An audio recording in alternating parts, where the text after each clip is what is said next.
Yeah, you know what, guys? Let me just affirm you, Rick and Karen. I realize you didn't get a lot of choice in when to share or not.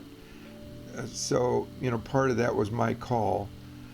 But let me just say that life in the kingdom is not about fairness. God is not committed to being fair. He's committed to being just. But he's not committed to give you one apple and me one apple and somebody else one apple.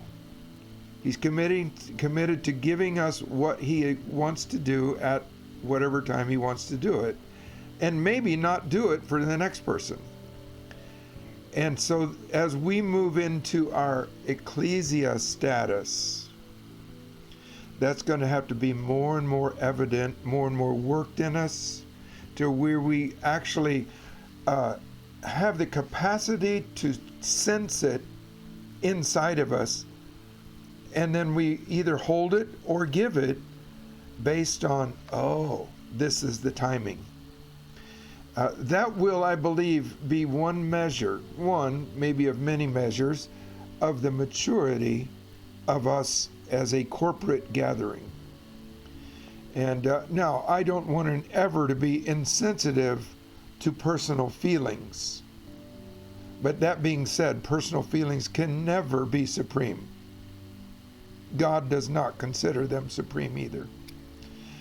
His justice, and of course then mercy, rules over justice or judgment. So he has a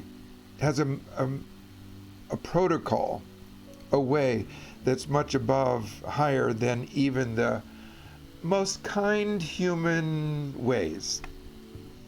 This is where we're going. Without a doubt, I'm committed that this is where we're going. That we're not about fairness, we're about what's the Spirit saying at the time. Let's move with that. All right? And I don't mean to be dictatorial about that, because as you know, how many times do I just wait? Just wait. Open it up. Okay, anybody else can speak in. The only thing is, I'm asking for, if you speak, for it to be in keeping with where we're at.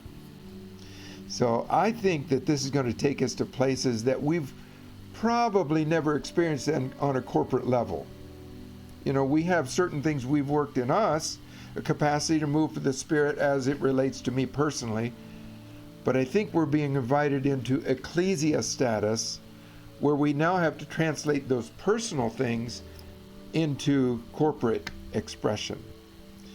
So I feel really good about it. Right now I just feel the approval of God on this, because I think he's applauding from heaven that his ecclesia is really being built. Oh, I'm sorry. Let me go back and let me add one more thing to this before we tidy up. Jesus said to Peter, "Peter, who do you say that I am?" Jesus said, "Thou art the Christ, the Son of the living God." Jesus said, "Flesh and blood has not revealed this to you." But in other words, you got this by revelation. The Spirit of God revealed this to you, Peter. Now, Jesus goes right on to say, "Peter, upon this rock I will build my ecclesia." My called out ruling ones, the mature sons of God who learn to rule and reign on this earth, how will they be built? I will build this ecclesia by a rock.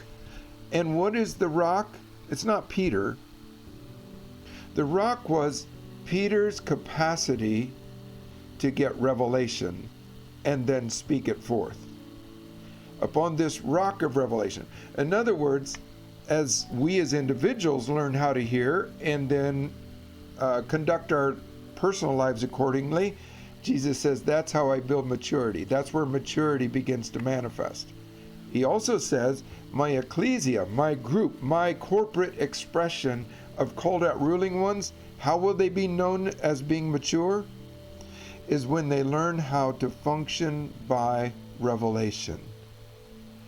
And in my world, and I think in our world here, it's safe to say we're learning not to be ruled by the mental activity, but by our spirit man giving witness. Oh boy. When we learn to work synergistically, learn to work in harmony and in sync with one another that way, I believe we will be unstoppable. It'll be like, oh my goodness, this is Psalms 133. When brethren learn how to dwell in unity, that's where I command my blessing, life forevermore. Fun stuff. Thank you. I love you all. Very proud of us as a group, and talk to you soon.